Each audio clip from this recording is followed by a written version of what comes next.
Bismillahirrahmanirrahim. Assalamualaikum warahmatullahi wabarakatuh.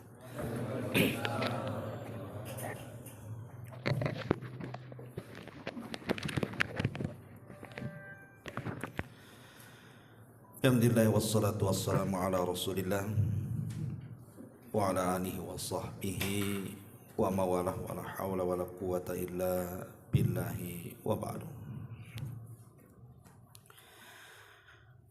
Kita lanjutkan kajian kita, masih membahas tafsir singkat dan kita masuk pada surah Al-Mutaffifin ayat yang keempat dan seterusnya. A'udzubillahi minasyaitonirrajim. Bismillahirrahmanirrahim. Ala yadhunnu ulaika annahum mab'utsun liyaumin 'adzim yauma yaqumun nasu lirabbil alamin kalla inna kitabal fujjari lafi sijjin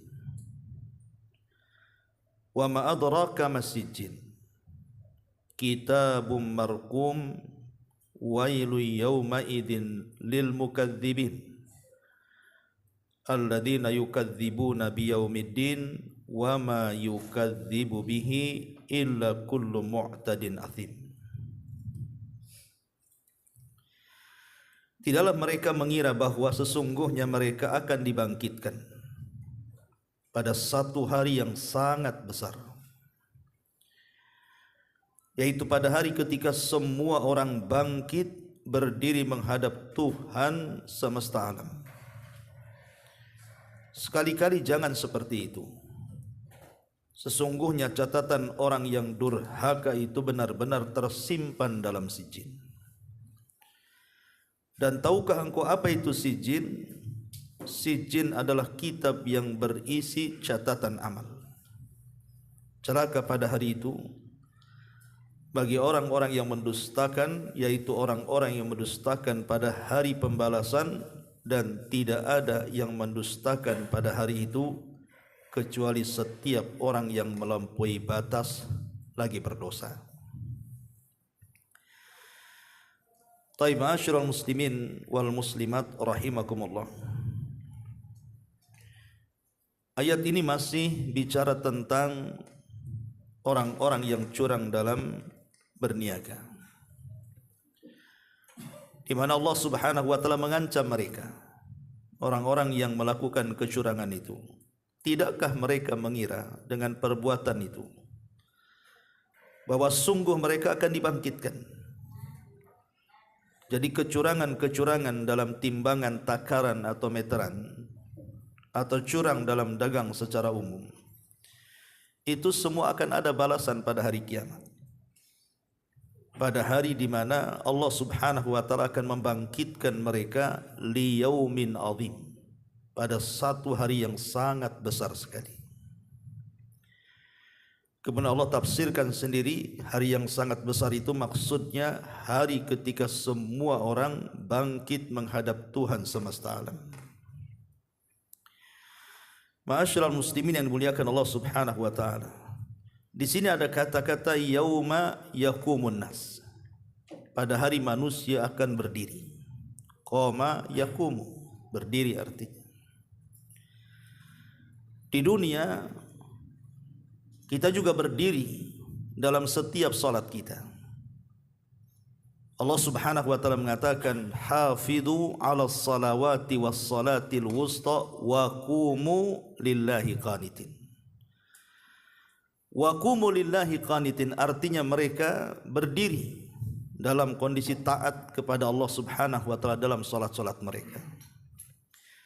Tapi berdiri dalam salat itu berapalah waktu yang kita habiskan?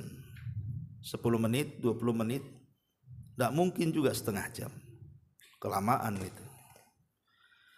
Tetapi berdirinya kelak pada hari kiamat menghadap Allah Subhanahu wa taala bukan 10 menit, 20 menit.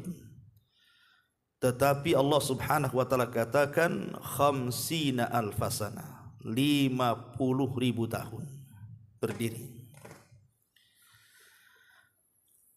Artinya Allah Subhanahu wa taala sudah memberikan kesempatan kepada kita untuk berdiri tidak lama di dunia.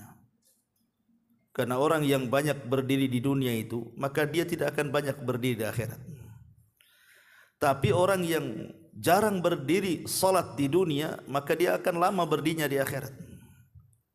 50.000 tahun Anda bisa bayangkan, itu bukan waktu sebentar.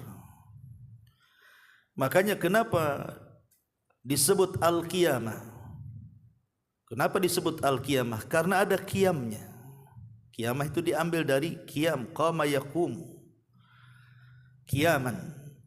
Artinya karena di balik kalimat kiamat itu ada kalimat al-qiyam. Liwujudil qiyam, karena ada berdirinya di situ. Kapan itu? Ketika manusia dikumpulkan di padang mahsyar, kondisi mereka berdiri. Dan mereka tidak ada yang duduk.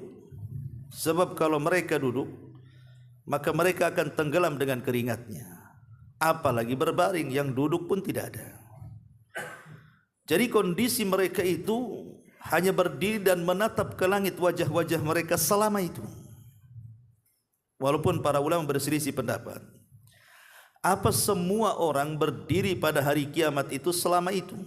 Khamsina alfasanah itu, 50.000 tahun. Maka ulama akidah mengatakan tidak. Maksudnya yang berdiri 50.000 tahun itu artinya orang-orang kafir. Jadi orang-orang kafir mereka akan berdiri khamsina alfasanah, 50.000 tahun pada hari kiamat. Tetapi orang-orang yang beriman sesuai dengan kadar keimanan mereka dan sesuai dengan hisab mereka. Kalau mereka orang-orang yang tidak termasuk orang-orang yang tidak ada hisab, seperti yang disabdakan Nabi SAW kepada orang-orang yang 70.000 orang yang masuk surga tanpa hisab dan azab itu, ya mereka tidak akan berdiri karena direct masuk surga masalahnya. Tetapi bagi orang-orang yang terkena hisab, tergantung hisabnya. Kalau hisabnya mudah, ya akan mudah juga, artinya tidak lama berdirinya. Tapi kalau hisabnya sulit, ya tentu akan lama, tapi tidak selama orang-orang kafir yang Allah katakan khamsina alfasana, 50.000 tahun itu. Makanya di sini Allah Subhanahu wa taala mengatakan yauma yaqumun nas li rabbil alamin. Pada hari manusia itu berdiri menghadap Rabb semesta alam. Ma'asyiral muslimin yang dimuliakan Allah Subhanahu wa taala. Lah sedikit cerita tentang peristiwa yang terjadi hari kiamat. Karena ini disinggung tentang bicara soal yaumul qiyamah. Jadi surah Al-Mutaffifin ini mengajarkan kepada kita tentang keimanan dengan hari akhir. Dan orang kalau tidak beriman dengan hari akhir, atau mungkin kurang keimanannya dengan hari akhir, maka biasanya akhlak mereka itu akan buruk. Dan itu difirmankan di dalam Al-Quranul Karim. Sebut saja, contoh saja ya, dalam Al-Quran surah Ara'aital ladzi yukadzibu biddin. Tidakkah engkau melihat para pendusta ad-din? Ad-din sini artinya balasan. Balasan artinya bicara tentang hari akhir. Tidakkah engkau melihat orang-orang yang mendustakan tentang hari akhir? Kemudian Allah Subhanahu wa taala mengatakan, "Ara'aital ladzi yukadzibu biddin fadzalikal ladzi yadu'ul yatim." Akibat dia tidak beriman dengan hari pembalasan, hari akhir, akhirnya mereka pun menghardik anak-anak yatim. Wala yakhuddu ala ta'amil miskin. Akibat yang kedua, mereka pun tidak memiliki simpati kepada orang-orang miskin, tidak mau membantu mereka dan mengarahkan manusia untuk membantu mereka. Kemudian ujung-ujungnya mereka tidak salat. Kalaupun mereka salat, mereka salatnya sahun, dan mereka pun menjadi bakhil wa yamnaunal maun. Lah ini dampak orang yang mengingkari hari akhir. Jadi orang yang mengingkari hari akhir itu pasti akhlaknya buruk. Karena dia tidak yakin ada pembalasan setelah kematian, itu masalahnya. Makanya kemudian di sini disinggung soal akhlak buruknya para pedagang yang suka mengurang-urang takaran, timbangan, meteran dan yang semacamnya, ingat bahwa kalian itu juga akan dibangkitkan dan akan ditanya. Ma'asyiral muslimin yang dimuliakan Allah Azza wa Jalla, ada sekitar 17 pembahasan kalau kita cerita tentang iman bil yaumil akhir. Pertama bicara soal amaratus sa'ah, tanda-tanda kiamat. Yang kedua al-iman bil mauti, keimanan dengan kematian. Kemudian yang ketiga al-iman bima ba'dal mauti, keimanan dengan peristiwa-peristiwa setelah kematian. Kemudian yang kelima al-iman bil ba'thi wan nusyur, iman dengan kebangkitan dan dikumpulkannya manusia. Kemudian al-iman bil hasyri, dengan manusia dikumpulkan di padang mahsyar. Kemudian yang bertujuh jam'ul khalaik fil mauqifi wa ahwalihim fiha, beriman bahwa manusia akan dikumpulkan di satu tempat dan diceritakan tentang kondisi mereka. Kemudian yang kedelapan liqa Allah, bahwa kita akan berjumpa dengan Allah. Kemudian yang kesembilan al-ardu wal hisab, bicara soal penampakan amal dan hisab pada hari kiamat. Kemudian yang nomor 10 al-maji bil kitabi wal ashhad, akan didatangkan catatan-catatan amal dan juga persaksian-persaksian yang akan bersaksi akan amalan kita. Kemudian yang nomor 11 nasyru sahaifil amal, akan diterbangkan catatan-catatan amal kita ini, kemudian dijelaskan orang-orang yang akan mengambilnya, apakah dengan tangan kanannya ataukah dengan tangan kirinya. Kemudian yang nomor 12 al-mizan, beriman dengan timbangan. Kemudian 13 as-sirat, beriman dengan titian siratal mustaqim. Kemudian yang 14 al-iqtisas minal madzalim, beriman dengan kisas, bahwa di sana ada kisas dari kezaliman-kezaliman. Kemudian al-iman bil jannati wan nar, beriman dengan sorga dan neraka. Kemudian beriman dengan telaga Al-Kautsar, yang merupakan telaga yang paling besar yang diberikan kepada Nabi SAW. Dan yang terakhir beriman dengan syafaat dan maqam al-mahmudah, syafaat dan juga tempat yang sangat tinggi yang diberikan kepada Nabi SAW. Inilah global keimanan kita dengan hari akhir. Jadi global keimanan kita dengan hari akhir itu di 17 poin ini. Baik, kita akan jabarkan sedikit. Pertama, beriman dengan alamatus sa'ah. Jadi beriman dengan tanda-tanda kiamat itu bagian daripada beriman dengan hari akhir. Dan tanda-tanda kiamat itu akan ada dua. Ada tanda-tanda kiamat kecil dan ada tanda-tanda kiamat besar. Adapun tanda-tanda kiamat kecil itu datangnya tidak berurutan. Kadang muncul, kadang tenggelam. Kadang lama tidak muncul, kemudian muncul lagi. Tetapi kalau tanda-tanda alamat kiamat besar ini sekali muncul tidak bisa dihentikan. Satu muncul, kemudian hilang, yang lain muncul, sampai kemudian ditutup dengan tanda-tanda kiamat yang besar, dan disitulah ditegakkan kiamat besar. Di antaranya adalah munculnya Dajjal, itu yang pertama. Kemudian turunnya Isa bin Maryam. Kemudian munculnya Ya'juj wa Ma'juj. Kemudian munculnya binatang yang bicara dari perut bumi. Kemudian juga dukhan, asap pekat hitam yang ada di langit. Kemudian juga munculnya matahari dari arah barat. Kemudian terjadi gempa yang menghancurkan dunia sebelah timur, sebelah barat dan jazirah Arab. Dan yang terakhir api yang akan menggiring manusia ke negeri Syam. Disitulah kiamat dibangkitkan. Jadi kiamat, tanda-tanda kiamat besar ini kalau sekali muncul tidak bisa dihilangkan. Artinya tidak bisa dihentikan. Yang satu hilang, yang satu muncul sampai kiamat. Itulah bedanya ya. Kalau tanda-tanda kiamat kecil kan kadang muncul, kadang enggak. Kadang lama lagi, kemudian muncul lagi. Jadi kalau tanda-tanda kiamat besar sekali muncul akan terus berurutan tuh, sampai Allah Subhanahu wa taala kiamatkan bumi ini. Ini pertama. Yang kedua, beriman dengan kematian. Allah Subhanahu wa taala berfirman, kullu syai'in halik illa wajha.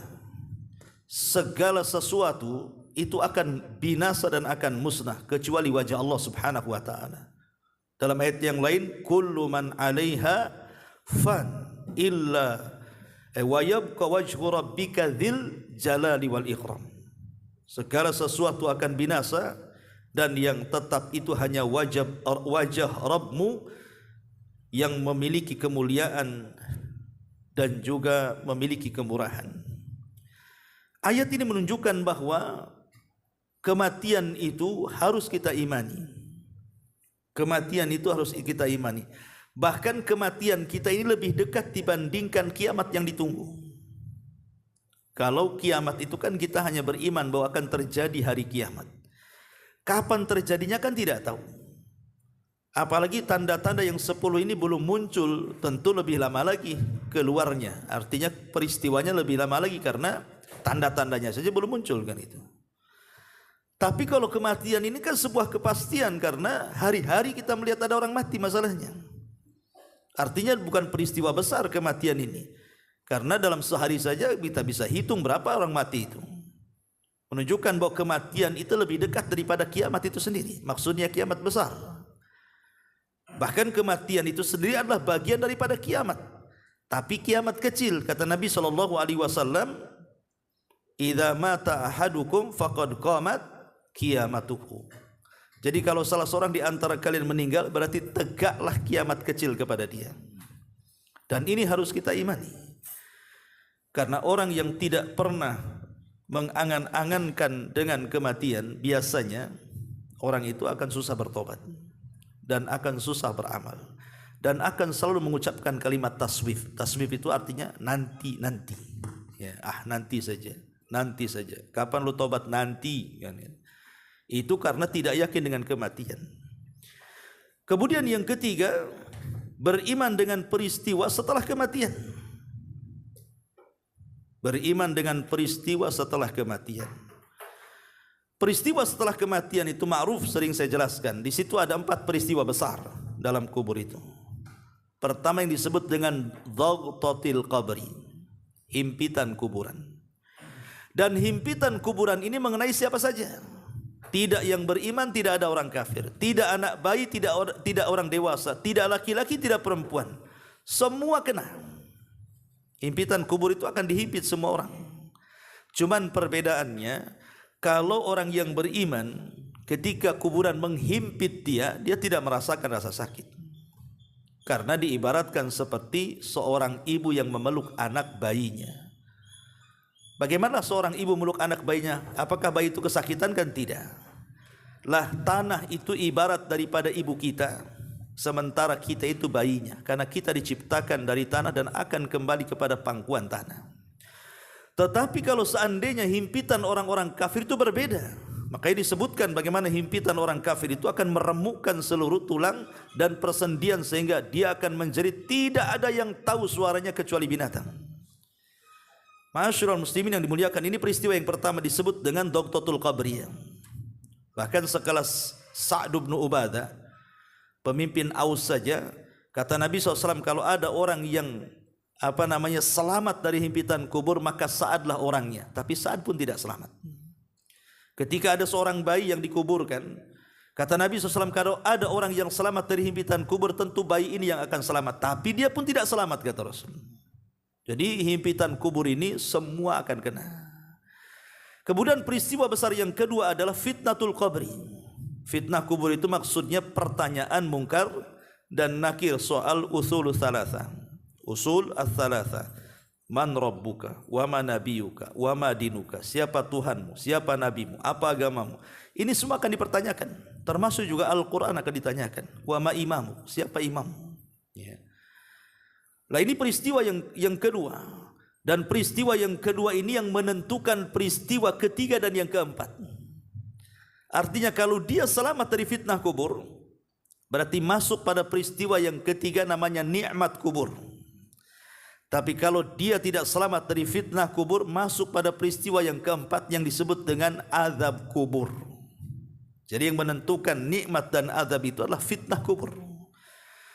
Makanya di banyak hadis Nabi SAW selalu berdoa kepada Allah Subhanahu wa taala agar diselamatkan dari fitnah kubur. Karena itulah yang menentukan keselamatan seseorang di kuburan. Ini peristiwa yang ketiga. Peristiwa yang keempat adalah peristiwa al-iman bis-suri wan nafkhi fihi. Beriman dengan tiupan trompet sangkakala. Maksudnya beriman kepada Israfil yang meniupkan sangkakala. Satu hadis yang disebutkan oleh para ulama adalah hadis dari Abi Sa'id Al-Khudri radhiyallahu anhu. Jadi Abi Sa'id Al-Khudri menceritakan satu hari Nabi SAW pernah murung. Jadi susah tertawa, pokoknya bawaannya sedih saja, murung. Ya. Jadi tanya oleh Abu Sa'id Al-Khudri ini, ada apa gerangan wahai Rasul? Maka Nabi SAW mengatakan, kaifa un'am wa sahibul qarni qadil taqama qarna. Kata Nabi SAW, bagaimana aku akan nikmat hidup sementara pemilik trompet siapa? Israfil sudah meletakkan ujung moncong trompetnya di mulutnya, siap ditiup dan siap mendapatkan izin Allah Subhanahu wa taala. Artinya sebelumnya Israfil itu belum meletakkan trompetnya. Baru diletakkan trompet di mulutnya itu ketika Nabi SAW diutus menjadi nabi. Situlah mulai diletakkan ujung trompetnya. Kenapa demikian? Karena dunia ini dengan kedatangan Nabi SAW semakin dekat dengan kiamat. Ya, karena dia adalah Nabi akhiruz zaman dan umatnya juga umat akhiruz zaman. Jadi dia adalah Nabi yang terakhir dan umatnya juga umat yang terakhir. Artinya tidak ada Nabi setelah Rasul dan tidak ada umat setelah umat Rasul. Berarti kan sudah dekat dengan kiamat, tinggal tunggu saja. Makanya Nabi SAW bicara seperti itu. Bagaimana aku akan nikmat hidup sementara trompet itu sudah diletakkan di moncong Israfil. Ya. Maka kemudian dalam hadis dilanjutkan, faka'anna dzalika thaqula ashabin ala ashabin Nabi sallallahu alaihi wasallam. Ketika para sahabat mendengar alasan Nabi sallallahu alaihi wasallam itu, maka merasa beratlah bagi para sahabat. Maka Rasul mengatakan, qulu hasbunallah wa ni'mal wakil. Katakan oleh kalian, cukuplah Allah sebagai pelindung dan dialah sebaik-baik pelindung. Ma'asyiral muslimin yang dimuliakan Allah Azza wa Jalla, terjadi silang pendapat memang di antara ulama. Berapa kali Israfil itu meniup trompet itu? Sangkakala ya. Al-Qaran itu kan seperti tanduk. Ada yang mengatakan 3 kali tiupan. Tetapi pendapat yang kuat wallahu alam, Israfil itu hanya meniup 2 kali tiupan. Yang mengatakan bahwa Israfil itu meniup 3 kali, maksudnya tiupan yang pertama adalah tiupan kejutan sehingga manusia pingsan. Kemudian tiupan yang kedua, tiupan kematian. Tidak ada jiwa yang selamat dari tiupan itu. Kemudian tiupan yang ketiga, tiupan kebangkitan. Itu yang membagi tiupan menjadi 3. Tapi yang membagi tiupan itu cuma 2, maka digabungkan antara kejutan, pingsan dengan kematian, itulah 1 tiupan. Jadi sekali tiup, maka manusia pingsan kemudian mati. Kemudian yang kedua kali tiup barulah manusia dibangkitkan. Dan itu disebutkan di dalam Al-Quran. Allah mengatakan, wa nufikha fis-sur fasa'iqa man fis samawati wa man fil ardh. Dan ketika trompet itu ditiupkan, maka seluruh penduduk langit dan bumi menjadi pingsan. Dalam ayat yang lain, mereka pun mengalami kematian. Kemudian dalam ayat yang lain, wa nufikha fis-suri fa idzahum minal ajdathi ila rabbihim yansilun. Dan pada tiupan yang kedua, tiba-tiba manusia keluar dari kubur-kubur mereka alias hari kebangkitan. Jadi dari sini kita tahu bahwa tiupan itu cuma 2. Tiupan kejutan, pingsan, kemudian dengan kematian 1 kali tiupan, barulah kemudian tiupan yang kedua disebut dengan tiupan kebangkitan. Lalu jarak antara tiupan pertama dengan kedua itu berapa jaraknya? Disebutkan dalam hadis Abu Hurairah radhiyallahu an bahwa jarak antara tiupan pertama ke kedua itu adalah di angka 40. Abu Hurairah tidak menyebutkan apakah 40 tahun bisa jadi, apakah 40 bulan bisa jadi, apakah 40 pekan bisa jadi, apa 40 hari bisa jadi. Yang jelas ketika Abu Hurairah radhiyallahu anhu ditanya, apakah 40 tahun, apakah 40 bulan, apakah 40 hari wahai Abu Hurairah? Abu Hurairah hanya mengatakan fa'abaitu, aku enggan menjawabnya katanya. Artinya ya di antara 40 itulah, bisa 40 hari, bisa 40 bulan, bisa 40 tahun, wallahu alam. Itu jarak tiupan yang pertama kepada tiupan yang kedua. Dan trompet itu ditiup di hari Jumat. Kata Nabi SAW, inna min afdali ayyamikum yaumal jum'ah. Hari terbaik di antara kalian adalah hari Jumat. Fihi khuliqa Adam. Di hari Jumat itulah Adam diciptakan. Wa fihi qubid. Di hari Jumat pula Adam diwafatkan. Wa fihi an-nafkhah. Di hari Jumat pula terompet ditiupkan. Wa fihi sa'qah. Di hari itu juga manusia diwafatkan. Fa'akthiru alayya minas salati fih, perbanyak kalian bersalawat kepadaku, fa inna salatakum ma'rudatun alayya, karena salawat kalian akan sampai kepadaku, kata Rasul. Dari sini menunjukkan bahwa kiamat itu terjadi di hari Jumat. Jelas harinya tapi tidak jelas tanggal, bulan dan tahunnya. Jadi kiamat itu hanya disebutkan harinya saja, hari Jumat, ya. Adapun tanggal berapa, bulan berapa, tahun berapa, tidak ada yang tahu kapan Israfil meniup sangkakalanya. Bahkan malaikat Jibril yang sesama malaikat saja tidak tahu. Ketika dia bertanya kepada Nabi SAW kapan kiamat, maka Nabi SAW hanya mengatakan mal mas'ulu anha bi'a'lama minas sa'il. Tidaklah orang yang ditanya lebih paham dibandingkan orang yang bertanya. Maknanya kata syurahul hadis, Nabi dan Jibril sama-sama tidak tahu. Nah, kalau Nabi tidak tahu kapan kiamat, Jibril pun tidak tahu kapan kiamat, muncul pula orang yang meramal soal kiamat. Lah, siapa kamu ini? Hebat pula, lebih hebat daripada Jibril lagi, lebih hebat dari Nabi SAW. Nabi saja tidak dapat wahyu kan memberitahu kapan kiamat, cuman hanya diberitahu harinya saja. Ini dia bisa meramal tuh. Ya, naudzubillah. Ya, ini dunia perdukunan. Ya. Kemudian juga yang kelima, al-iman bil ba'thi wan nusyur. Setelah kemudian manusia dikiamatkan, artinya semua manusia diwafatkan dengan adanya kiamat. Maka kemudian Israfil diperintah kembali oleh Allah Subhanahu wa taala untuk meniupkan kedua kalinya. Lah, tiupan kedua kalinya itulah yang disebut dengan al-ba'tsu wan nusyur. Maka manusia akan bangkit dan manusia akan dikumpulkan. Sebagian para ulama mengatakan, ulama-ulama akidah, antum bisa baca dalam kitab-kitab akidah itu. Jadi saat kemudian Israfil membangkitkan itu, sebelum trompet itu ditiupkan, maka Allah Subhanahu wa taala akan turunkan hujan. Dan hujan ini akan membasahi seluruh bumi yang sudah berganti bentuk. Memang terjadi khilaf pendapat. Kemarin saya tanyakan kepada Syekh Ali Ar-Radai yang datang ke sini tentang apakah bumi yang dikatakan dalam Al-Quran yauma tubaddalul ard ghairal ard, bahwa bumi akan diganti dengan bumi yang lain. Apa yang dimaksud bumi ini akan dilenyapkan kemudian diganti bumi yang lain? Ataukah bumi ini pula yang menjadikan kita pijakan cuman bentuknya saja dirubah? Ya. Maka beliau mengatakan ini khilaf panjang para ulama akidah. Ada yang mengatakannya memang diganti dengan bumi yang baru, tapi ada yang dikatakan tidak diganti, cuman diganti bentuknya.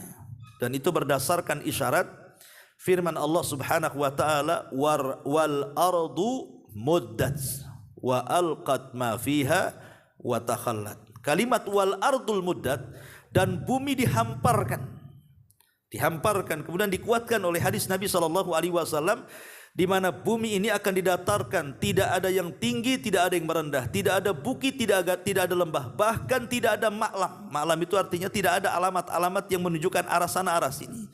petunjuk sana, petunjuk sini. Murni bumi itu hanya datar dan warnanya putih seperti tepung. Seolah-olah tidak pernah berbuat dosa orang-orang yang di atasnya. Lah ketika bumi dalam bentuk seperti itulah, maka Allah Subhanahu wa taala turunkan hujan. Kemudian setelah diturunkan hujan, hujan inilah mengenai setiap tulang ekor manusia yang sudah hancur tuh. Kan manusia itu kan terkadang dikubur hancur. Dagingnya hancur, bahkan tulang belulangnya juga hancur. Tapi ada satu tulang yang tidak akan dihancurkan sejak Adam sampai kiamat, yang disebut dengan tulang ekor manusia. Itu tidak akan hancur. Walaupun bagaimanapun tidak akan hancur. Walaupun tidak kelihatan dan bisa dilihat oleh alat-alat canggih tertentu, tapi tulang ekor itu tidak akan hancur. Karena dari situlah Allah Subhanahu wa taala menciptakan kita. Lah hujan itulah mengenai tulang ekor. Setelah kemudian hujan itu mengenai tulang ekor, disitulah Allah Subhanahu wa taala ciptakan kembali manusia, dikembalikan tulangnya, dagingnya, semuanya dikembalikan. Baru kemudian setelah itu Allah Subhanahu wa taala lemparkan jasad-jasad itu ke permukaan. Wa akhrajatil ardu athqalaha, dan kami keluarkan beban-beban bumi itu ke atas bumi. Lah saat jasad manusia sudah bergelimpangan di atas bumi, dan itu campur baur ikhwan, bukan hanya manusia ya, tetapi juga binatang-binatang juga akan dihidupkan kembali. Lah disitulah Allah Subhanahu wa taala memerintahkan Israfil untuk meniupkan sangkakalanya yang kedua kali. Baru setelah tiupan yang kedua, Allah buka pintu ruh yang ada di Iliyin, dan Allah buka pintu ruh yang ada di Sijin. Maka seluruh ruh yang ada di Iliyin melesat kemudian menyatu dengan jasad-jasad mereka. Begitu juga ruh yang terpenjara di Sijin juga akan melesat kepada jasad-jasad mereka. Artinya ruh yang ada di Iliyin tentu ruhnya orang yang beriman, tapi ruh yang dipenjarakan di Sijin artinya ruh orang-orang kafir, orang-orang munafik ya. Maka kemudian mereka pun disatukan. Itulah yang Allah isyaratkan dalam Al-Quran, wa idzan nufusu zuwizat, apabila jiwa itu digabung-gabungkan kembali. Disitulah terjadi al-ba'tsu wan nusyur, artinya kebangkitan, kemudian an-nusyur, yang kemudian terjadilah al-hasyr. Ya, ma'asyiral muslimin yang dimuliakan Allah Azza wa Jalla, hasyr ini ada 4 macam, 2 di dunia dan 2 di akhirat. Hasyr itu hari di mana manusia akan dikumpulkan. Adapun di dunia, yang pertama disyaratkan dalam surah Al-Hasyr ayat 2. Huwallazi akhrajal ladzina kafaru min ahlil kitab min diyarihim li awwalil hasyr. Dialah Allah yang telah mengeluarkan orang-orang kafir dari kalangan ahli kitab dari rumah-rumah mereka untuk pertama kalinya mereka dikumpulkan. Kapan itu? Saat Nabi SAW mengusir orang-orang Yahudi dari Madinah, maka mereka dikumpulkan di Syam semuanya. Ini hasyr yang pertama, pengumpulan orang-orang kafir di Syam ya. Kemudian hasyr yang kedua menjelang kiamat, di mana di antara tanda-tanda kiamat besar yang paling terakhir apa? Munculnya api yang keluar dari perut tanah Aden di Yaman. Di Yaman itu ada negeri Aden namanya. Ya, sekarang dikuasai ahli sunnah, karena Son'a dikuasai orang-orang Houthi Syiah kan itu. Maka kemudian ahli sunnah mereka ada di Ma'rib, ada di Aden, dan di beberapa tempat di Hadraul Maut ya. Lah Aden ini menurut penelitian NASA katanya, memang di bawah perutnya ada larva ya, ada ya semacam lahar dan begitu seterusnya, api yang ada di dalam tanah itu sudah disorot oleh NASA tuh. Artinya membenarkan kebenaran daripada sabda Nabi SAW. Itu kalau bumi Aden sudah belah, maka akan mengeluarkan api. Lah api itulah yang akan menggiring manusia kemana? Ke Syam. Ya, disitulah manusia akan dikumpulkan dari semua negara. Ya, akan dikumpulkan di situ. Siapa yang menggiringnya? Api dari Aden Yaman itu. Ya. Ini disebut hasyr yang kedua. Kemudian hasyr yang ketiga, saat mereka bangkit dari kuburan tuh, maka mereka akan dikumpulkan di situ. Kemudian hasyr yang ketiga tentu digiringnya mereka ke satu tempat, yang kemudian disitulah manusia berdiri selama 50.000 tahun. Itu namanya hasyr. Ya, hasyr itu ada 4 macam. Ya. Ma'asyiral muslimin yang dimuliakan Allah Subhanahu wa taala. Lah pada hari hasyar inilah banyak peristiwa terjadi kan. Di antaranya matahari didekatkan, keringat bercucuran. Manusia pun kemudian akhirnya datang kepada Adam, datang kepada Nuh, datang kepada Ibrahim, datang kepada Musa, Isa, akhirnya terakhir datang kepada Rasul minta syafaat para nabi ini. Dan banyak peristiwa di padang mahsyar itu. Kemudian yang nomor 7, jam'ul khalaik fil mauqifi wa ahwalihim fi. Wa ahwalihim fi artinya mulailah manusia mengelompokkan manusia di situ. Allah mulai mengelompokkan di padang mahsyar itu. Jadi orang kafir dikelompokkan sendiri, orang munafik dikelompokkan sendiri, orang-orang yang beriman dikelompokkan sendiri, termasuk para penyembah sesembahan di dunia akan dikelompokkan dengan sesembahannya. Jadi kalau di dunia ini orang-orang ini menyembah sapi, maka akan dikelompokkan para penyembah sapi di sana, para penyembah ular di sana, para penyembah lembah di sana, para penyembah batu di sana. Jadi dikelompokkan nantinya tuh. Kenapa dikelompok-kelompokkan? Agar mereka mengetahui bahwa selama ini sesembahan yang mereka sembah itu tidak mendatangkan manfaat dan tidak bisa mencegah madarat.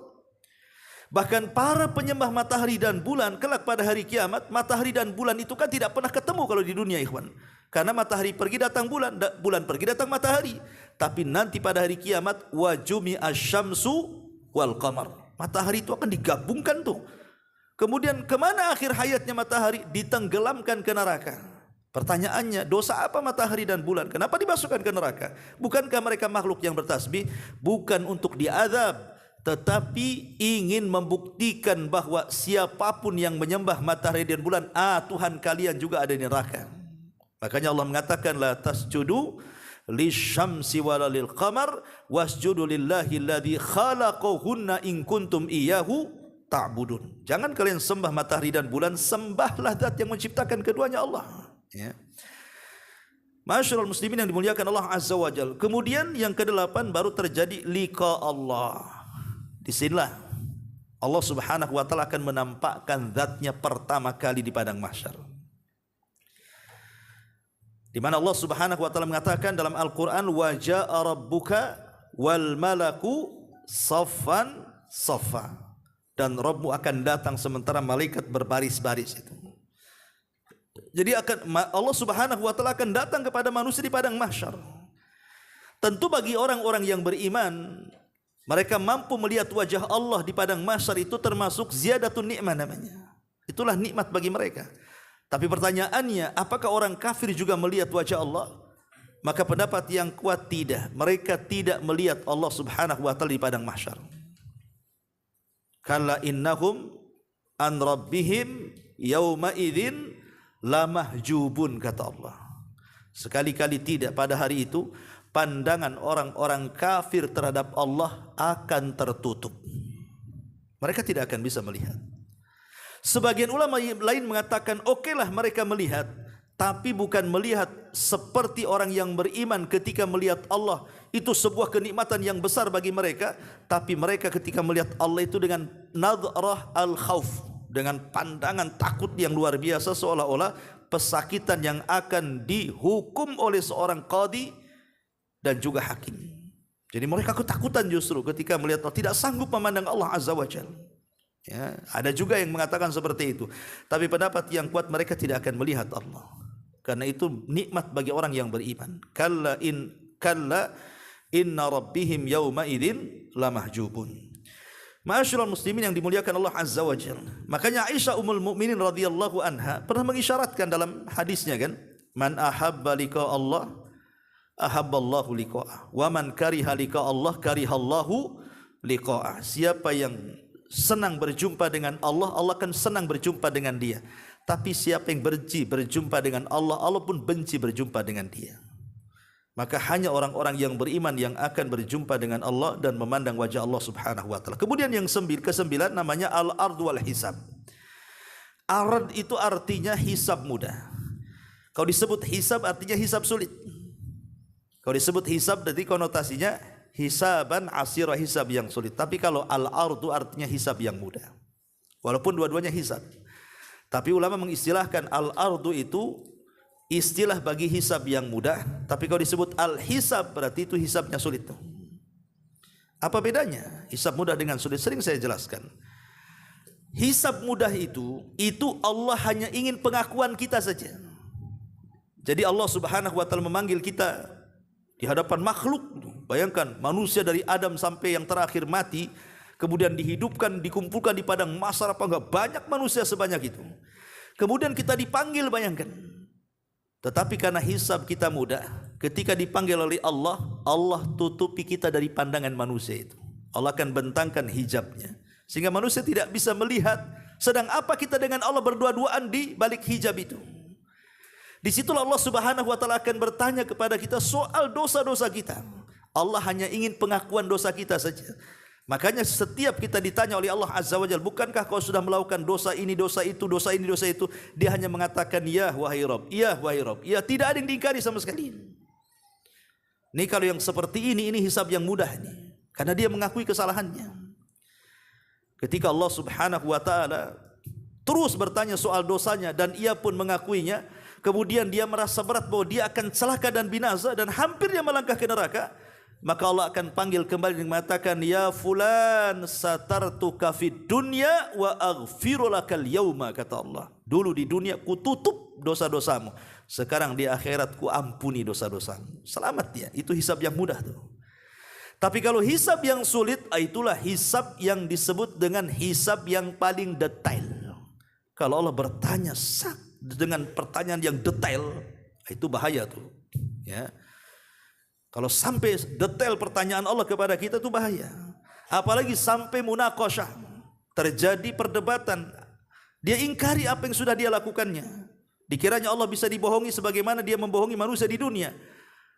Terjadilah kemudian munaqasyah di situ. Ini kalau sudah terjadi munaqasyah, dialog, perdebatan antara Allah dengan orang yang sedang dihisab, celaka orang seperti ini. Kata Aisyah radhiyallahu anha, laisa ahadun yuhasabu yaumal qiyamah illa halak, katanya. Tidak ada satupun manusia yang dihisab pasti binasa. Pasti binasa. Itulah hisaban asir, hisab yang sangat sulit, terjadi perdebatan. Sebab kalau sudah seperti itu, maka yang ke-10-nya beriman dengan kitab dan saksi. Mau ngelak dari mana coba? Kau mengatakan kau tidak berbuat dosa, ini catatanmu ada di sini. Kan itu ya. Karena catatan itu akan mencatat segala sesuatu yang kecil ataupun yang besar. Siapa yang mau ngelak dari catatan coba? Kalau dia mengelak dari catatan, ada saksi lagi di situ. Dan saksi ini bukan siapa-siapa. Ya, terkadang badan kita ini saksi. Sampai ada beberapa riwayat Nabi SAW mengatakan, inna awwala azmin minal insan yatakallam yawma yukhtamu alal afwah fakhiduhu minar rijlis shimal. Sesungguhnya anggota tubuh manusia yang mula-mula berbicara di hari semua mulut terkunci adalah paha kaki kiri. Ini paha kaki kiri nih. Ini kanan, ini kiri, berarti sebelah sini. Ini pahanya dulu yang bicara tuh. Ketika Allah Subhanahu wa taala mengatakan, al-yauma nakhtimu ala afwahihim wa tukallimuna aydihim wa tashhadu arjuluhum. Kan gitu ayatnya. Pada hari ketika kami tutup mulut mereka dan berkata kepada kami tangan-tangan mereka, kemudian kaki-kaki mereka menjadi saksi. Maksudnya kaki di sini siapa? Kaki yang mana? Kaki yang kiri dulu, kata Rasul, yang akan bicara menjadi saksi, ya. Kemudian juga dalam riwayat, innakum tud'auna mufaddamah afwahukum bil fidam fa awwalu ma yus'al an ahadikum fakhiduhu wa katifuhu. Sesungguhnya kalian kelak akan dipanggil dalam keadaan mulut kalian terkunci dengan adanya penyumbat, maka anggota tubuh seseorang dari kalian yang pertama dihisab atau ditanya adalah paha dan bahunya. Jadi paha kita dan bahu kita akan ditanya. Itulah yang pertama kali menjadi saksi. Baru kemudian yang lainnya, seperti Allah Subhanahu wa taala mengatakan dalam surah Fussilat 21, wa qalu lijuludihim lima syahidtum alaina qalu antaqana Allah alladzi antaqa kulla syai'in. Dan mereka berkata kepada kulit-kulit mereka sendiri, mengapa kalian menjadi saksi terhadap kami? Jadi kulit ini menjadi saksi kepada badannya. Akhirnya dimarahi oleh badannya. Kulit, kenapa kau bersaksi untuk badanmu sendiri? Kata. Tapi apa kata kulit? Antaqana Allah. Allah yang buat aku bicara masalahnya. Allah yang membuat aku bicara. Dari sini menunjukkan bahwa anggota badan kita akan menjadi saksi, belum yang lainnya. Saksi itu kan para malaikat jadi saksi, langit juga jadi saksi, bahkan bumi yang kita pijak juga jadi saksi. Yauma idzin tuhadditsu akhbaraha. Pada hari itu bumi yang kita pijak ini akan menceritakan habar-habarnya. Ahli tafsir mengatakan bahwa bumi itu akan menjadi saksi kepada setiap orang yang pernah berada di atasnya. Naudzubillah, ya. Ma'asyiral muslimin yang dimuliakan Allah Azza wa Jalla, baru yang ke-11 ya. Nashru sahaifil a'mal. Baru namanya penyebaran suhuf, catatan-catatan. Ya.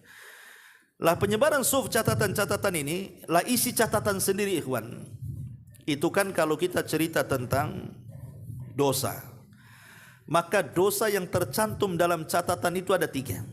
Dosa kita yang tercantum dalam catatan itu ada 3. Yang pertama, dosa yang tidak akan pernah diampuni oleh Allah Subhanahu wa taala selamanya. Itulah dosa kesyirikan. Yang kedua, dosa yang Allah Subhanahu wa taala tidak peduli dengan dosa itu. Kalau Allah mau Allah ampuni, kalau Allah mau Allah adab. Kemudian yang ketiga, dosa yang berkaitan dengan ampunan yang ditangguhkan. Itulah dosa sesama kita. Lah 3-tiganya ini tercatat dalam catatan suhuf itu. Nah, kita termasuk kepada yang mana tuh? Ya. Karena itu yang menentukan keselamatan kita itu. Makanya kenapa Nabi SAW ketika ditanya oleh Aisyah radhiyallahu anha, ya Rasulullah, atadhkuru bi ahlika yaumal qiyamah, apakah engkau akan ingat aku nanti pada hari kiamat wahai Rasul? Maka Rasul mengatakan, la ya Aisyah, karena hari itu kondisinya sangat menegangkan. La yadhkuru ahadun ahadan illa fi thalathati mawadhi, katanya. Seseorang tidak akan ingat siapapun kecuali di 3 tempat. Seseorang di 3 tempat ini tidak akan ingat siapapun, kata Rasul. Pertama, inda as-sirat, ketika meniti titian siratal mustaqim. Orang enggak akan ingat siapapun. Dia hanya ingat dirinya, dia bisa melintasi atau tidak. Ya. Yang kedua, indal mawazin, ketika amalnya ditimbang. Apakah catatan amalnya ditimbang itu lebih berat yang baik ataukah yang buruk yang baik, yang banyak gitu ya. Dia was-was tuh. Lah yang ketiga kata Rasul, inda tatayurus suhuf, ketika sahifah itu diterbang-terbangkan itu. Karena manusia tidak ada yang tahu bagaimana cara mengambilnya. Kalau dengan tangan kanannya selamat dia. Kalau dengan tangan kirinya celaka dia. Kalau dengan tangan kiri di balik punggungnya lebih celaka lagi dia. Kan kita tidak tahu, makanya di 3 tempat itu kata Nabi kepada Aisyah radhiyallahu anha, orang tidak akan ingat siapapun. Kemudian yang nomor 12 al-mizan, baru bicara soal timbangan. Dan yang ditimbang itu pertama badan kita, yang kedua amal kita, yang ketiga catatan kita. 3-tiganya ditimbang. Kemudian yang nomor 12 baru bicara soal sirat, titian siratal mustaqim. Dan Allah mengatakan wa imminkum illa wariduha, tidak ada seorang pun pasti akan melintasinya. Maksudnya orang-orang yang beriman. Orang kafir tidak akan pernah sama sekali melintas, ya. Mereka langsung dimasukkan ke jahanam. Tapi orang-orang yang beriman mereka akan melintas. Disitulah akan terlihat sesuai dengan amalannya. Ada yang seperti kilat atau sampai di sana. Ada seperti kuda balap. Ada seperti orang berlari. Ada orang merangkak. Macam-macam. Ada orang yang terjungkal juga ke dalam jahanam. Naudzubillah. Karena memang kondisinya juga luar biasa. Karena sirat ini satu, licin sekali. Yang kedua, menggelincirkan sekali. Yang ketiga, memiliki besi pengait yang sangat besar, sehingga orang tidak mudah kemudian lewat begitu saja. Yang keempat, mudah terpeleset. Yang keenam, dia lebih halus dibandingkan rambut dan lebih tajam dibandingkan pisau. Kemudian berbelok-belok dan tidak diam, artinya bergerak. Jangankan lagi sekelas rambut, tambang kapal saja kalau antum pamannya gantung dari tiang listrik ke tiang listrik, antum suruh naik di atas kemudian digoyang-goyang, gimana caranya orang berjalan?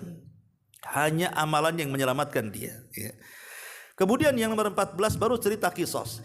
Kisos ini ada 2 macam, ya. Ada kisos antara kafir dengan kafir atau orang yang beriman dengan orang kafir. Itu peristiwanya sebelum titian sirat. Karena orang kafir tidak mungkin meniti titian sirat. Maka semua kisos yang berkenaan dengan orang kafir itu sebelum titian.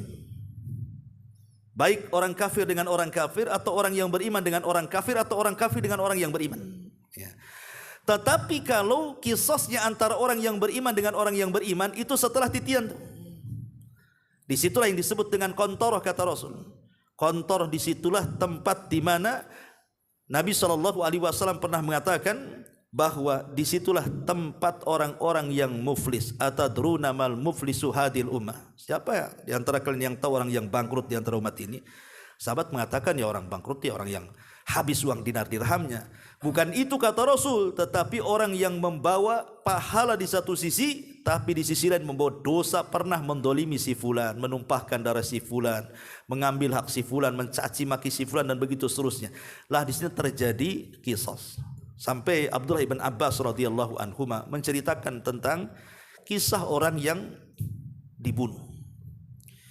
Jadi kata Abdullah ibn Abbas radhiyallahu anhu, dia mengatakan orang-orang yang dibunuh itu mereka semua datang menghadap Allah tanpa kepala. Walaupun di dunia tidak dibunuh dengan cara itu. Boleh jadi dibunuhnya diracun, boleh jadi dibunuhnya dengan cara kemudian dipukul, kemudian mati. Tapi nanti pada hari kiamat, orang-orang yang jadi korban pembunuhan itu datang menghadap Allah tanpa kepala. Di mana kepalanya? Kepalanya dipegang tangan kanannya, kemudian tangan kiri menyeret orang yang membunuhnya. Kemudian menghadap Allah Subhanahu wa taala dan mengatakan, "Ya Rabb, sal hadza lima qatalani." Ya Rabb, tanya orang ini, kenapa dia sampai membunuhmu? Termasuk bayi-bayi yang dibunuh oleh orang tuanya.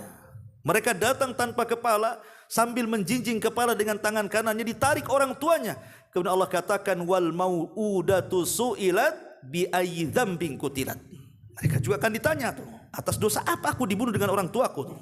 Ya. Nah, itulah ngerinya kisah pada hari kiamat. Lah Syekh Utsaimin rahimahullahu taala mengatakan, kenapa orang-orang yang sudah berhasil meniti titian Shiratal Mustaqim dengan susah payah, masih juga mereka dibuat kisos. Jadi kisos ini adalah kisos, sebagiannya juga pengulangan kisos di dunia. Jadi orang-orang yang sudah kisos di dunia tetap ada kisos di akhirat. Kenapa? Karena kisos di dunia ini tidak akan pernah merasakan keadilan. Sehebat apapun orang menegakkan keadilan dengan kisos, pasti masih ada kekurangan. Tapi kalau sudah di peradilan Allah Subhanahu wa taala, itulah seadil-adilnya keadilan. Ya, kita banyak kantor-kantor pengadilan, tetapi tidak ada keadilan di situ. Sering saya contohkan, kalau seandainya ada orang baik dibunuh sama orang jahat. Orang baik ini dia yang menalangi semua nafkah keluarganya. Dan dia pun sangat baik dengan keluarga, tetangga, dan manusia-manusia yang lainnya. Karena kebaikannya menolong orang, atau mungkin dia seorang ustadz, atau mungkin seorang pendakwah, dan begitu seterusnya. Yang membunuh preman. Masuk ke pengadilan. Kemudian kata hakim, kisos. Akhirnya sang preman pun dibunuh. Pertanyaannya, apakah si preman yang sudah membunuh ustadz, kiai, ajengan, atau orang baik ketika sama-sama dikisos tegak keadilan? Tidak. Ini sama sekali belum merasakan keadilan, ikhwan. Kenapa? Karena orang baik ini, keberadaan dia bermanfaat untuk keluarganya, bermanfaat untuk orang lain. Adapun si preman dengan kematiannya, memang dia nggak manfaat orang lain kan? Keadilannya di mana di sini? Walaupun sudah sama-sama dikisos lah. Lah karena masih ada kekurangan keadilan di dunia, nanti diulang pada hari kiamat itu. Kata Syekh Utsaimin, kenapa demikian? Supaya ketika kisos itu ditegakkan dan keadilan ditegakkan, dan ketika semua sudah ditegakkan, orang-orang yang masuk surga itu sudah tidak ada lagi dendam dalam hatinya. Itu yang disebut dengan Rabbana ighfir lana wa li ikhwanina alladhina sabaquna bil iman wa la taj'al fi qulubina ghillan lil ladzina amanu. Supaya tidak ada ghillan, kedengkian kepada orang-orang yang beriman, sehingga masuk surga itu semua sudah satu hati.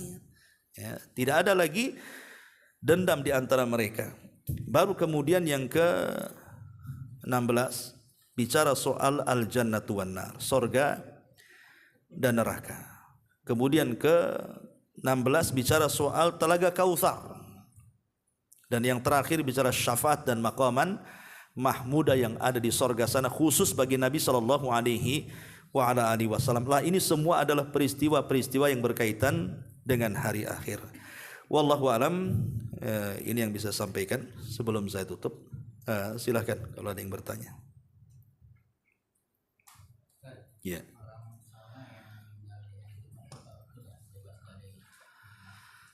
Ya, apakah orang baik yang Allah takdirkan kematian di hari Jumat bebas dari azab kubur? Ya, memang zahir hadisnya seperti itu.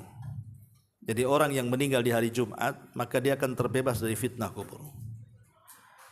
Maksudnya di sini orang yang baik yang Allah takdirkan meninggal di hari Jumat. Tapi kalau orang mabuk meninggal di hari Jumat karena mabuknya hari Jumat, ya enggak. Ya, itu enggak ada masuk di situ. Maksudnya orang baik yang ditakdirkan kematiannya seperti itu. Seperti orang baik kematiannya tenggelam, syahid. Orang baik dia sedang nukang atau roboh, mati kena hempasan bangunan, syahid. Orang baik ketika melahirkan meninggal, syahid. Orang baik kemudian Allah berikan penyakit sakit perut, akhirnya dengan itu dia meninggal, syahid. Syahid kan banyak. Karena syahid kalau dibatasi dengan orang yang perang saja tak banyak jadinya. Dan itu sebagaimana Rasul mengatakan, kalau itu yang Anda maksud berarti orang syahid itu sedikit, kata Rasul. Kemudian Rasul menyebutkan orang yang terkena reruntuhan, orang yang tenggelam, orang yang penyakit kolera, orang yang melahirkan, disebutkanlah orang-orang yang mati syahid itu. Artinya orang baik yang Allah takdirkan kematiannya seperti itu. Ya, wallahu a'lam. Iya. Waalaikumsalam.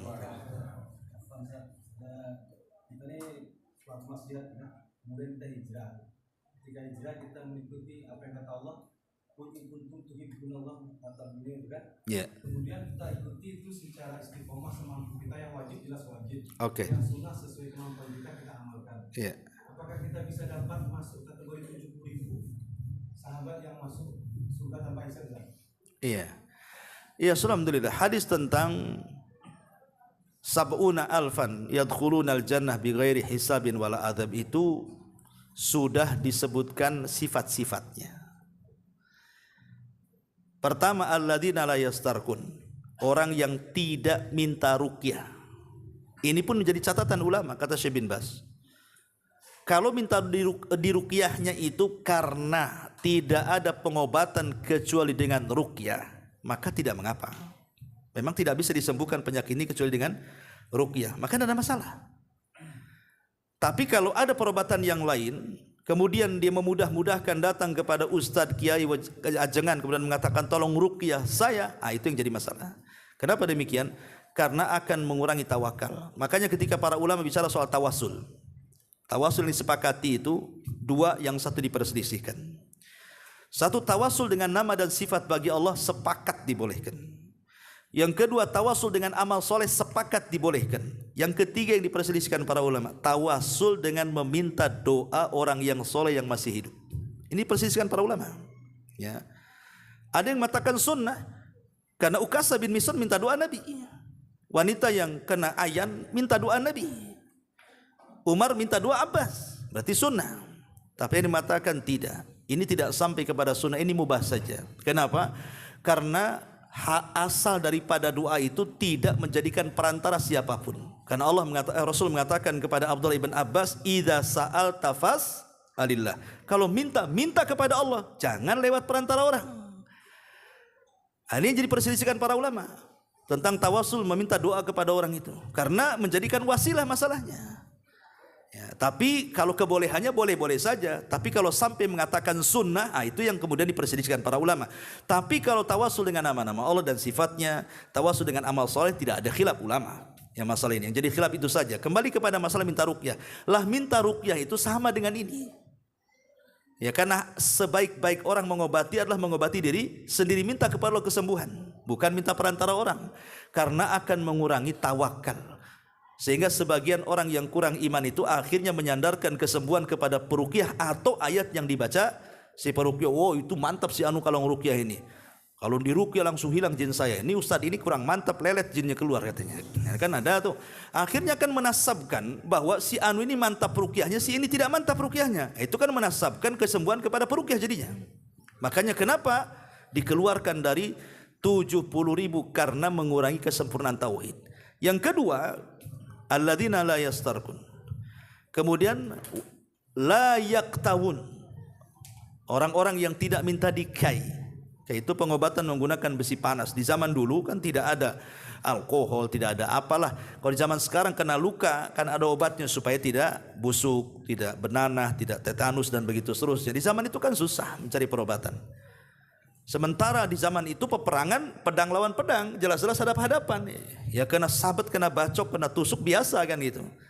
Kalau dibiarkan kan bisa membusuk. Maka caranya supaya tidak membusuk apa? Besi ini dipanaskan, kemudian sudah merah diletakkan di lukanya. Gimana enggak sakit luar biasa? Supaya apa? Supaya tidak membusuk. Ya kan? Lah ini dilarang dalam Islam. Memang terjadi khilaf pendapat masalah ini ya. Tapi kebanyakanlah mengatakan dilarang. Kenapa? Karena dikhawatirkan takutnya kepada besi panas itu lebih dibandingkan takut dia kepada Allah. Ngurangi tauhid jadinya kan. Ya. Kemudian yang ketiga, wala yatatayyarun. Orang yang tidak tatayyur. Tatayyur itu artinya diambil dari burung. Tatayyur ini karena orang-orang jahiliyah ini kalau mereka mau dagang, kan arah orang jahiliyah dagang itu ke dua tempat ya, ke Yaman, rihlatas syita, ya, atau iwas saif ke Syam, cuma dua, ke Palestina sama Yaman aja kan gitu. Tapi orang-orang jahiliyah ini kan tatayyurnya tinggi, mereka akan terbangkan burung tuh. Kalau mereka menerbangkan burung, kok burung itu asing ngarah ke Syam aja nggak pernah ke Yaman, mereka nggak akan berangkat. Makanya mereka menganggap Syam disebut Syam itu karena tasya'um, menganggap sial. Pokoknya kalau terbangnya ke arah Syam tidak mau dia berangkat. Tapi kalau ke arah lain berangkat mereka. Nah, itu tatayyurnya zaman jahiliyah. Tapi kemudian berkembang. Tatayyur zaman sekarang bukan menggunakan media burung saja. Dan bukan burung diterbangkan saja. Terkadang suaranya kayak perkutut gitu kan. Kemudian juga bukan hanya ke burung. Ya ke cicak, ke lohan, ke janda bolong. Daun janda bolong kan gitu ya. Kan macam-macam kan. Ada orang buat hoki sana sini kan. Sehingga kemudian para ulama akidah ketika memberikan definisi tentang tatayyur itu, maksudnya sesuatu yang dianggap membawa sial, baik sesuatu yang masmu. Maksudnya suara, dengar suara, oh ini ada masalah nih. Burung gagak tengah malam bersuara, ada masalah. Nah, gitu ya. Ataupun mar'i yang dilihat, melihat sesuatu ini. Tahu-tahu nabrak kucing, nampak kucingnya. Ini sial nih. Kemudian nengok ular besar ketika ngelewat, ada apa-apa ini? Gitu ya. Jadi bisa apa yang didengar, apa yang dilihat, apa yang dimimpikan. Karena ada orang-orang yang bermimpi buruk itu jadi kepikiran tuh. Ada itu seperti itu. Jadi semuanya juga sampai kepada masalah angka, sampai kepada masalah kesemutan dan yang lain sebagainya. Ini kalau kesemutan sebelah kiri ini apa itu tandanya? Bukan debt collector datang. Kalau sebelah kanan ya ini ada orang sedekah nih kan. Intinya bahwa tatayyurnya macam-macam. Nah ini yang ketiga. Yang keempat, ini yang paling berat. Yang keempat ini syaratnya yang paling berat. Yang keempat, wa ala rabbihim yatawakkalun. Dan kita disuruh untuk tawakal. Ini yang berat. Yang berat itu tawakal. Ya, kalau yang lain masih bisa diusahakan kan. Tapi tawakal ini susah. Karena sedikit-sedikit kita ini mudah mengeluh masalahnya. Sakit sedikit mengeluh, sakit ekonomi sedikit dikeluarkan dari PT mengeluh, tetangga ngomong apa-apa ngeluh. Susah tawakalnya kita ini. Karena itu kita ini ahli mengeluh masalahnya. Ya, tawakalnya kepada Facebook. Nah, akhirnya dia tulis dari Facebook akhirnya. Bukan kepada Allah. Ini berat tawakal ini. Ya, memang harus diuji. Makanya puncak daripada tauhid adalah tawakal. Nah, jadi bukan bicara soal apakah kita masuk dalam 70.000 itu karena Rasul tidak menyebutkan orangnya. Lain dengan kalau membicarakan al-mubasyiruna bil jannah kan 10 sahabat yang dijanjikan Rasulullah disebut satu-satu namanya. Tapi yang 70.000 masuk surga tanpa hisab dan adab tidak disebut namanya, hanya disebut sifatnya. Maka siapapun yang masuk pada 4 sifat ini dia masuk, itu maksudnya. Tetapi apakah 70.000? Tidak. Karena ada riwayat yang lain dari 1.000 orang itu akan membawa 1.000 lagi, membawa 1.000 lagi, membawa 1.000 lagi. Karena ada riwayat seperti itu. Artinya banyak sebenarnya, bukan 70.000 saja. Bukan batasan gitu maksudnya ya. Karena masing-masing akan membawa ribuan lagi dalam riwayat itu. Wallahu a'lam. Baik, sampai di sini. Subhanaka wa bihamdika asyhadu an la ilaha illa anta astaghfiruka wa atubu ilaik. Allahu taala alam. Assalamualaikum warahmatullahi wabarakatuh.